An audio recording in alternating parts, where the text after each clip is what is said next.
Buenas las tengan, amigos de los expulsados. Bienvenidos una vez más al chismecito mágico de FUTMOB y los expulsados. ¿Qué ha pasado con la máquina de Cruz Azul?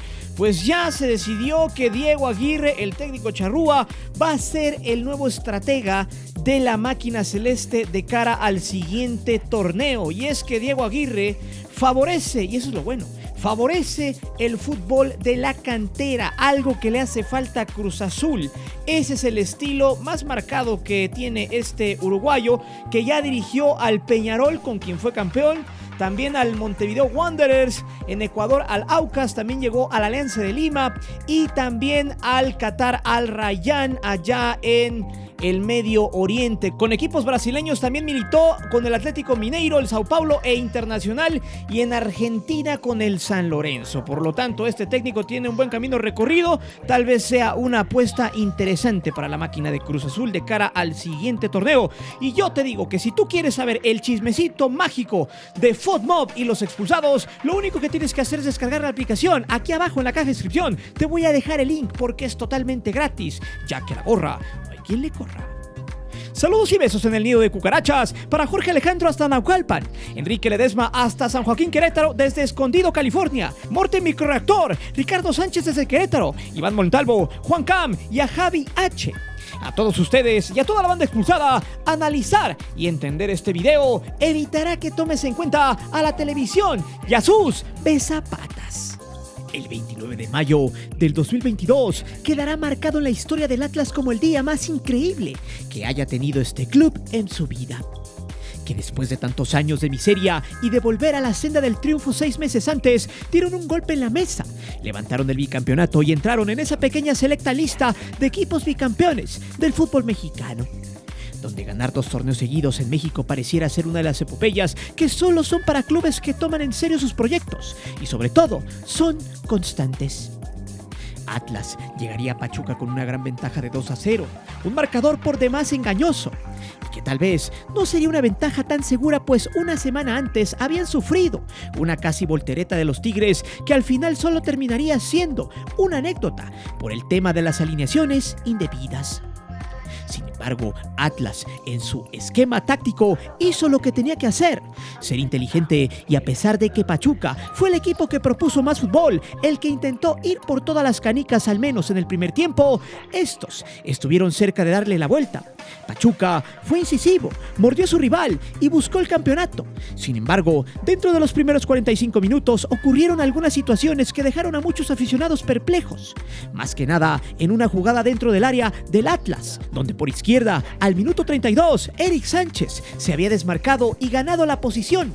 Sin embargo, en una barrida totalmente a destiempo del peruano Santamaría, quien llegaría tarde a la cita con la pelota, terminaría raspando el pie derecho del atacante Tuzo, el cual trataría de seguir hacia adelante, pero el dolor lo haría caer segundos después, evidenciando totalmente una infracción dentro del área a favor de los Tuzos. En ese momento, el marcador estaba 1-0 a favor de los locales, quienes habían anotado al minuto 7 con 30 segundos con un golazo de Romario Ibarra por ese mismo costado. El árbitro Fernando Hernández, desconcertado, había marcado solo saque de meta, pero desde el VAR le dijeron que tenía que revisar la jugada. Este no quiso hacerlo en primera instancia. En esos momentos, varios jugadores de Pachuca lo fueron a presionar, pero este hacía caso omiso. No se dejaba intimidar. La gente del Atlas decía que se había tirado un clavado cuando a ojos vistos todo el estadio había visto en flagrancia el golpe. El show de la decisión tardó más de 6 minutos. Fernando veía y veía una vez más la repetición. No tenía decisiones, no sabía qué marcar. Si pitaba el penal, prácticamente ponía contra la pared a los zorros, pues sería el 2-0, que ayudaría a la localía a darle la vuelta sin mucho problema. Sin embargo, luego de tanto tiempo perdido, el árbitro se dirigió hasta la zona y levantaba la mano, haciendo alusión a un fuera de lugar o una obstrucción, cosa que ni una ni otra pasó. Realmente no pasó absolutamente nada de lo que al final marcó. Parecía que el juez estaba destinado, por alguna extraña razón, de que no pitaría un penal, y mucho menos pondría en predicamento la Copa del Campeón. Esa decisión fue la que le cambió de cierta manera el rumbo al partido. Y desde ahí, toda la historia se desarrolla en el argot de mucha afición, como el equipo que tiene tratos especiales contra el equipo que viene desde abajo, en este caso, el Pachuca. Los tuzos no lo podían creer y el Atlas, una vez más, al pasar los minutos, veía cómo de nueva cuenta se manchaba su campeonato de alguna manera. Pero la pregunta es, ¿realmente ya estaba todo escrito para que el Atlas levantara la copa desde los escritorios? Esta pregunta quizá tenga una respuesta favorable para el Atlas, debido a que Pachuca nunca pudo hacer un gol a Camilo Vargas en la ida. Y esto también había sido el parteaguas para que el propio Pachuca, quizá preso de la presión, tuviera que recurrir a otro tipo de argumentos para justificar su derrota. Pero también se puede dar que tras el paso del tiempo y las decisiones del juez, la balanza desde un inicio ya estaba inclinada hacia el equipo del hombre que maneja más de media liga en México. Prepárate, porque en este video expondremos todos los argumentos que quizá manchan el título del Atlas para muchos de sus detractores. El histórico, el que jamás se olvidará. Ojo, les recomiendo que analicen todos los temas expuestos en este video y me dejen sus comentarios abajo. Los voy a leer todos y trataré de contestar, porque necesito su opinión. Es por eso que hoy te presento, esto es lo que mancha el bicampeonato del Atlas. Antes de seguir con el video, te invito a suscribirte al canal, activa la campana para que recibas todas las notificaciones de nuestro material y de las narraciones en vivo. Te divertirás, te lo aseguro.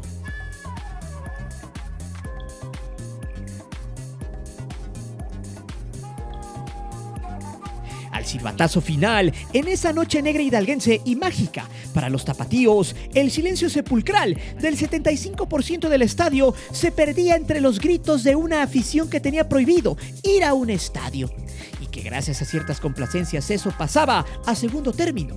Atlas era bicampeón. A pesar de que Pachuca tuvo más llegada, su ataque tuvo mayor penetración y que la delantera tusa los asfixió tanto en la ida como en la vuelta. Sin embargo, en el marcador global, los dirigidos por Diego Coca se impusieron haciendo historia pura. Pésele a quien le pese, en el fútbol gana el que la mete. Un partido no lo gana el que juega mejor, el que generó más opciones, el más ofensivo y mucho menos el que merecía ganar. El Atlas fue el que metió más goles y es quien levantó la copa por tercera ocasión en su historia y se coló a un selecto y pequeño grupo junto a Pumas y León como los únicos bicampeones en la historia de los torneos cortos de la Liga MX. En la final, tanto en la ida como en la vuelta, hubo un choque de estilos. Pachuca es un equipo con mayor dinamismo, con un juego más abierto, vistoso y ofensivo. Por otro lado, Diego Coca hizo de los rojinegros un cuadro sobrio y muy efectivo. No por nada ha sido uno de los mejores defensas que ha portado esta camiseta atlista y hoy ha sido un técnico agraciado para la institución. De entrada y lejos de cualquier polémica, se tiene que felicitar al bicampeón porque más allá de los errores arbitrales, de lo que no hizo el Pachuca y de todos sus aciertos, es imposible demeritar su trabajo en todos los niveles. Cuando Diego Coca tomó al equipo, lo encontró en las ruinas. Además, ya había tenido una primera experiencia con el grupo dueño de los rojinegros, donde le fue muy mal. Por lo anterior, ni Grupo Orlegui, ni los aficionados, y mucho menos los mismos jugadores, se imaginaron que levantarían un bicampeonato. Sin embargo, la afición detractora y otra que es objetiva se manifestó en su contra y estaba molesta. Porque la imagen donde los rojineros levantaron el Apertura 2021 y Clausura 2022, algo no cuadraba, no encajaba. Porque a pesar de que el Atlas ganó cada torneo en la cancha, jugando bien, teniendo mejor nivel que la mayoría de los equipos, por algo se ganó el mote de Ratlas. Y sí, los rojinegros son bicampeones, pero pregunto, ¿a qué costo? La vuelta en el Hidalgo se esperaba tal como se dio, con los tuzos volcados al ataque, penetrando por las bandas, poniendo en jaque a la defensa rival e iniciando con un gol en los primeros 7 minutos que le dio muy buen sabor a la noche. Romario Ibarra se lució con un golazo que nos hizo recordar a su homónimo brasileño y puso el partido calientito. Lamentablemente, a los pocos minutos se dio una jugada polémica y muy controversial, debido a que Eric Sánchez desbordó peligrosamente y fue bajado por Anderson Santamaría. Esa acción se debió haber marcado como penal, pero la jugada se fue a revisión por más de 5 minutos y cuando el árbitro por fin deliberó, salió con la reverenda jalada de marcar una falta o un fuera de lugar inexistente. Algunos analistas dijeron que fue una posición indebida por parte de Romario Ibarra en otra zona del campo y, gracias a eso, sacó ventaja de su posición para interferir en el paso de Santamaría. La polémica se originó porque esa fue una jugada completamente individual. El jugador de los Tuzos rompió las líneas, penetró la defensa, condujo hasta la línea de fondo. Todo lo anterior sin que lo ocurrido en otro sector del campo afectara o influyera en esta jugada. La sanción en contra del Pachuca fue algo irrisorio, grotesco y una burla para la afición. Porque era más sencillo no marcar el penal, pero mínimo haber dejado seguir la jugada. Por ahí, Armando Archundia dijo que Ibarra aprovechó su posición para desplazar a Santamaría y con ese movimiento llegó con destiempo a la jugada. Sin embargo, Felipe Ramos Rizo tuiteó: "Eso es penal a favor de Pachuca". Y Chacón puso en sus redes sociales: "Me duele decirlo, pero esto que acaba de pasar es increíble. Romario Ibarra nunca juega el balón para dar un pase. Después de esto, debe de renunciar Arturo Bricio. Qué vergüenza para el arbitraje mexicano. Es una deshonra para el arbitraje". Después de esta lamentable acción, ya no hubo fallas groseras. El arbitraje fue el mismo para las dos escuadras. Algunos dirán que la expulsión de Chalá fue injusta y que el arbitraje intentó limpiar su error. Sin embargo, la pregunta obligada es: ¿qué hubiera pasado si el VAR no hubiera intervenido? Si el penalti se hubiera marcado y concretado en favor del Pachuca. Porque los Tuzos habían iniciado con todo, estuvieron encima en el primer tiempo. Si en ese momento el marcador se hubiera puesto 2-0 para el Pachuca, quién sabe si el bautizado Ratlas por sus detractores hubiera contenido unos Tuzos volcados al ataque e impulsados por su gente. Pero el hubiera no existe. La realidad fue otra, y más allá de que una vez más el grupo Orlegui se vio beneficiado por el arbitraje, el Pachuca no pudo meter otro gol. El segundo tiempo atacó con más ganas que inteligencia, se volvió muy predecible y no volvieron a generar la sensación de peligro del primer tiempo. El reloj los consumió y Atlas levantó el bicampeonato. Lamentablemente, los 3 trofeos que ha ganado tienen una mancha tan grande que ya se convirtió en un estigma. Algo que quizá es propio de los campeones polémicos, cosa del argot del fútbol en México. Nuevamente, la liguilla en la Liga MX se volvió a ensuciar por el arbitraje, y a pesar de que el Pachuca intentó reflejar su dominio en el marcador, su fútbol, sus ganas y su filosofía no le alcanzaron para empatar el marcador.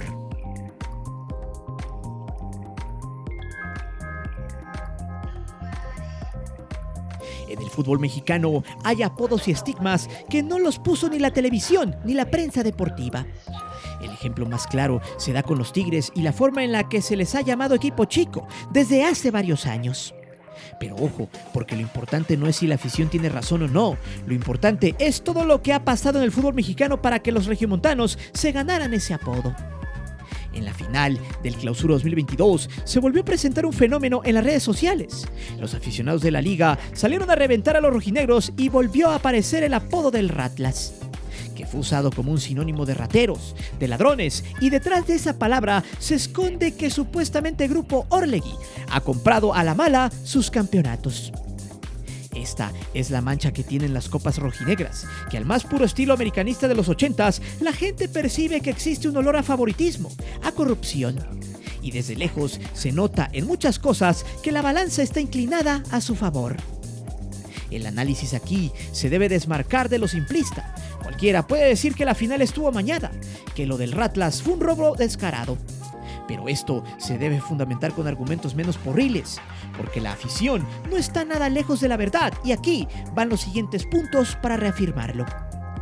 Grupo Orlegui es un emporio sin precedentes. Llegó a cambiar la fisonomía de los rojinegros. Le dio a la afición lo que tanto merece, y además les ha metido una buena lana. Sin embargo, su consorcio se ha envuelto en polémicas de corrupción con la Jaiba, ha contribuido y se ha beneficiado de la multipropiedad, se ha visto beneficiado de las políticas de la federación, y con todo esto da para pensar que no escatimen recursos para verse beneficiado. Por otro lado, no es un secreto a voces que el fútbol es controlado por un grupúsculo de empresarios que siempre se han visto favorecidos con los dividendos de la federación. Hasta hace algunos años Emilio Azcárraga era el mandamás en el fútbol mexicano, pero con la caída de su emporio, su lugar ya no es el mismo, y ahora ese lugar lo comparte con Alejandro Irarrágorri. Tan solo el manejo de la selección y la eliminación del descenso en la Liga MX son las pruebas irrefutables de esta alianza que veremos en el tercer punto. Pero quizá la mancha se nota más en algo que se acerca mucho en el conflicto de interés. debido a que el presidente del Atlas es José Riestra y su hermano, el señor Íñigo Riestra, se desempeña como secretario general de la Federación Mexicana de Fútbol. Lo cual está muy bien, no hay nada de malo en eso. El problema se presenta cuando una de las funciones del secretario general del fútbol mexicano es el estar a cargo de la comisión de arbitraje. En pocas palabras, Íñigo está por encima de Arturo Bricio. No hay nadie que pese más que él en todo lo que concierne al arbitraje. En este punto del video se tiene que ser claro, objetivo y hablar sin camiseta de por medio. Pero si ya se mencionó que Alejandro Irarrágorri es una de las personas más influyentes en el fútbol mexicano, que su palabra ha pesado para tomar decisiones como el manejo de los derechos de transmisión de la selección mexicana y que su propuesta de eliminar el descenso fue concedida de forma repugnante, el hecho de que el hermano del presidente del Atlas tenga en sus manos la comisión de arbitraje es algo que huele a nepotismo. En este punto se debe plantear que si el dueño del Atlas ha sacado provecho de las modificaciones que ha hecho la liga, que si no se tocó el corazón para quitarle la esperanza a los equipos que soñaban con ascender, pues una persona con ese mínimo de escrúpulos no dudaría en usar sus influencias para que su equipo saliera bicampeón. Es por eso que las ayudas en el torneo pasado y la forma en la que el VAR y el cuerpo arbitral se inclinaron hacia su costado hace pensar que por el vínculo de los hermanos Riestra y el peso que tiene Alejandro Irarrágorri en la liga, los campeonatos que ha levantado el Atlas carecen de cierta legitimidad. En esta final, en el partido de ida, se le perdonó la expulsión a Chalá luego de que le dejara una plancha a Kevin Álvarez, y ante esta situación el VAR hizo mutis, a pesar de que las repeticiones de la transmisión mostraron que el rojinegro le dejó los tachones a la mala. Pero el asistente virtual no dijo nada, y en la vuelta le robaron un penal claro e incuestionable al Pachuca. Existe la posibilidad de que toda la afición esté equivocada, que muchos otros vean con malos ojos el esfuerzo de Grupo Orlegui y que se esté reventando al Atlas de forma injusta. Sin embargo, son muchas coincidencias, muchos penaltis regalados o no marcados donde los rojinegros se han visto favorecidos. Y por la forma en la que se ha manejado el señor Irarrágorri, este bicampeonato tiene cierto olor a caño para muchos, por lo que su equipo se ha ganado a pulso el apodo del Ratlas. Solamente resta preguntar lo siguiente: ¿el Atlas hubiera sido campeón sin recibir la descarada ayuda contra Monterrey y Pumas en el Apertura 2021 o el penal en la final de vuelta contra Pachuca? Sin embargo, como dicen por ahí, el hubiera no existe.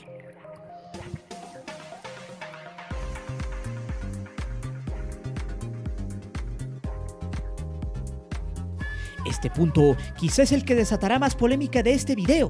De hecho, debo decirlo, si le vas al Atlas o eres palero de Grupo Orlegui, mejor ni veas ya este video. Lo recomiendo porque aquí presentaremos cómo este grupo empezó a arar el camino al éxito con un simple movimiento táctico administrativo que salió muy bien, sin importar el destino del talento y la calidad en la cancha. Es cierto, Atlas es el equipo bicampeón y pese a lo comentado anteriormente sobre la polémica arbitral en ese penal que no se marcó contra Eric Sánchez, el campeonato ya está hecho y por ende el bi y también el campeón de campeones. La noche de ese 29 de mayo fue épica, histórica y sobre todo la más importante en la historia de este club. Pero para llegar allí había que empezar un proyecto muy bien mecanizado desde las necesidades de su nuevo dueño. Orlegui tomó al Atlas en el 2019, después de que TV Azteca solo lo utilizara para transmitir sus juegos, pues la plusvalía del equipo estaba por los suelos. Sin inversión en buenos jugadores y con una cantera que se medio abandonó, el rojinegro no dejaba de ser un equipo más del montón, de poca monta y fiel escudero de combatir el no descenso. Sus últimos años con TV Azteca al mando fueron más que asquerosos administrativa y futbolísticamente hablando. En ese 2019, Orlegui llegó para hacer al equipo competitivo, adquiriéndolo en $38.2 millones, extendiendo así sus tentáculos, en ese entonces con la multipropiedad, que ellos mismos normalizaron en la Liga MX junto a los Martínez, luego de ser satanizada. Con eso, el Atlas empezó a medio caminar hasta que en el 2021 se vio la mejor mano de la administración con la llegada de Diego Coca, quien tuvo que componer todo un desastre que había dejado Leandro Cufré al mando de los zorros. En tiempos pandémicos y con una bronca de ganancias en la Liga MX, la Junta de Dueños se había dirigido en el 2020 para poder volver el negocio más redituable, pues todos los equipos perdieron dinero y obviamente a nadie le iba a gustar perder sus activos. Pero ojo, mucho ojo acá, que la desaparición del ascenso y el descenso en la Liga MX no obedece a los estragos del COVID-19, sino que según un artículo del País en 2018, ya algunos dueños del fútbol mexicano estaban pensando en eliminar por completo ese castigo para los malos clubes de la Liga MX y para los buenos clubes del ascenso. En ese entonces, cabe recordar que Orlegui ya tenía broncas con la familia San Román por el tema del Tampico y quería de alguna manera mover sus hilos. Era el equipo que menos le dejaba dinero y el que daba igual si ascendía o no, a pesar de las ayudas estatales que recibía. La idea era hacer dinero, negocio con su nuevo equipo de fútbol llamado Atlas en ese 2019. Fue ahí mismo, en ese año, donde se había propuesto más a fondo ese tema de eliminar el descenso, solo que la pandemia, al final del día, le dio más poder a la propuesta de Irarrágorri. Al no haber opciones de llevar gente a las tribunas, Televisa y equipos que venían del ascenso como Juárez y Atlético San Luis, entre otros de mayor envergadura como América y Toluca, aplaudieron esa propuesta, justificándose en el tema pandémico. Pero no, la idea era cuidar inversiones, pero desde hace tiempo, basados en el tema de la MLS, que no cuenta con esa regla y aún así han crecido. Hay que decirlo, todo le salió a Grupo Orlegui. Estos compraron al Atlas, no se concentró en cuidar el no descender y empezó a maquilar el camino rumbo al éxito. Sin descenso, sin pérdidas, todo se concentraba en el armado del equipo para poder ganar. De hecho, hay que analizar el tema de la extensión de la liguilla con el repechaje de 8 a 12 en la tabla. Una regla que prácticamente terminó por matar el espectáculo y la pasión. Con estas complacencias, los equipos tendrían más aspiraciones de ser campeones, favoreciendo la mediocridad en 17 fechas. Además de promover la comodidad y el conformismo de las directivas y jugadores. Entre más opciones de ganar, menos ganas en la cancha y menos espectáculo, menos calidad y más circo. Orlegui, Televisa y asociados apostaron por salvar el negocio. Al fin y al cabo el fútbol lo van a ver aunque no estén de acuerdo. Irarrágorri convenció a la mayoría, el 50+1, estaban con este sujeto y los cambios se hicieron. Atlas creció en ese 2021 y fue el que mejor jugó, el que fue más efectivo dentro de los últimos 3 torneos altamente malos en calidad. En el Guardianes 2021 se quedó en la liguilla, pero en la Apertura 2021 terminó por consolidar un grupo muy bueno en la cancha, sin un fútbol espectacular, pero efectivo. En el torneo más flojo y malo quizá en la historia de los torneos cortos de la Liga MX. Atlas levantaba su liga después de 70 años a pesar de toda la polémica que aquella final desató. Mientras tanto, Alejandro Irarrágorri había ganado en todo, había impuesto las reglas a modo para tener más chances de crecer. Y de paso, había rescatado las inversiones de los clubes en peligro de descenso como el suyo. Y además, había aprovechado 2 torneos muy malos en el 2021 para ser protagonista rompiendo una sequía de 70 años, la cual era más importante.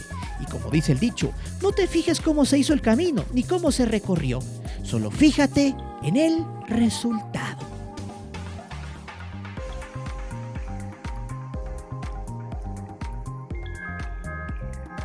Este fenómeno del Atlas es interesante, porque después del bicampeonato, su afición se ha agrandado en demasía y tiene razón. Independientemente de las polémicas y de todo lo sucedido y de que muchos personajes del fútbol han dado a entender que hubo maña en la final de vuelta, nada de eso le quita a su afición que este equipo empiece a andar por un camino lleno de éxito. Con estas épicas, simple y sencillamente, aquel Atlas del 99 pasará a ser solo una anécdota más en el negocio del fútbol. Pero eso sí, también hay que decirlo, futbolísticamente hablando, hay jugadores que además de tener un buen nivel, simplemente son tipos que no tienen cabida en la selección mexicana. Pues actualmente Aldo Rocha, Barbosa, hasta Julio Furch, quien ha dicho que desea ganarse un lugar en el Tri, son futbolistas que de alguna manera tienen hambre de crecer en un negocio dominado por las televisoras y patrocinadores. Quizá eso es el freno de mano de Televisa y asociados con Grupo Orlegui, que si bien son socios importantes, tampoco son los amigos que quieren vender. Para Televisa, la selección es sagrada y tener jugadores buenos del grupo socio es darle más poder, lo cual no desea en este momento, pues se ha dado cuenta que este grupo es un as para hacer negocios en el deporte. Ya hemos hablado varias veces de cómo Irarrágorri se ha hecho de un emporio importante en el fútbol mexicano. Sin embargo, luego de esta épica, también hay ciertos cuestionamientos con respecto a la calidad de los torneos que ha ganado este equipo. Desgraciadamente es cierto, el tema futbolístico de los torneos post-pandemia han sido malos, pero de alguna manera había que tener algún campeón. Sin embargo, a pesar de que el Atlas ha sido cuestionado por los errores arbitrales a su favor, si vamos a las tablas de ambos torneos, en ellas hay muchas respuestas. En el Apertura 2021 fue segundo lugar con 29 unidades y mejor diferencia de goles con otros clubes. Jugó liguilla directa a pesar de que su estilo no era vistoso, pero sí efectivo. En el torneo del bicampeonato, jugando mejor, obtuvo solo 27 unidades, 2 por debajo del torneo anterior, quedando en tercer sitio. Si nos apoyamos en las estadísticas, Atlas ha sido un campeón justo por los méritos hechos en las 17 fechas, tema que se ha vuelto polémico cuando los equipos que estaban en los últimos 8 generales terminaban campeones o en su defecto, los que jugaban repechajes. Pues, si bien es cierto que hace años había más calidad en la cancha, la exigencia también era mayor y también había descenso y ascenso, un campeonato del Pachuca llegó desde lo más recóndito de un repechaje en 1999. Donde curiosamente en el invierno el Atlas había sido el líder general con 38 unidades, pero Pachuca había despachado a Monarcas en el repechaje, al segundo lugar Toluca en cuartos, luego en semis le había pegado al líder Atlas y al final había derrotado al Cruz Azul en el azul. Quizá lo que ha ocurrido en esta ocasión ha sido una especie de karma. Tanto se habían visto quejas de ese sistema que ahora que Atlas es segundo y tercero general, se le cuestiona su bicampeonato. Esto realmente depende del cristal con que se mire. Si bien el árbitro se equivocó, Atlas terminó haciendo lo que tenía pensado, que era ganar. Si alguien es el responsable de que los zorros estén en este lugar gracias a las reglas a modo, ese es su dueño, quien mezcló la inteligencia, el poder y el negocio con el fútbol para cumplir su cometido, ganándoles así la partida a todos los clubes, incluidos a sus acérrimos rivales, los Martínez. Eso sí, por ahí alguien decía que el bicampeonato de León tiene más peso por las formas. Tal vez tengan razón. Y este es otro tema que dejaremos para la polémica en este canal. Cuando León fue bicampeón, previo a eso, este equipo sufrió 10 años de malos manejos hundido en la Liga de Plata. Pero siempre vino desde abajo. Tuvo que ascender, ganarse un lugar, pelearse con las televisoras de siempre, hasta conseguir la gloria. Mientras que Atlas, gracias a las complacencias de la liga, tuvo un camino menos complicado. Histórico sí, pero menos complicado. Aún así, nadie les quita lo bailado ni el título de bicampeones y campeón de campeones que disfrutarán y restregarán en un muy buen tiempo a todos sus detractores. Pero dime, ¿crees que el Atlas ganó bien su bicampeonato o hubo marrullería desde algún escritorio? ¿Es el Atlas el bicampeón más chato del fútbol mexicano? Déjame saber tus respuestas aquí abajo. Recuerda que aquí leemos siempre los comentarios y no olvides de suscribirte al canal y de activar la campana de notificaciones. Mi nombre es Guillermo Antonio. Nos vemos hasta la próxima.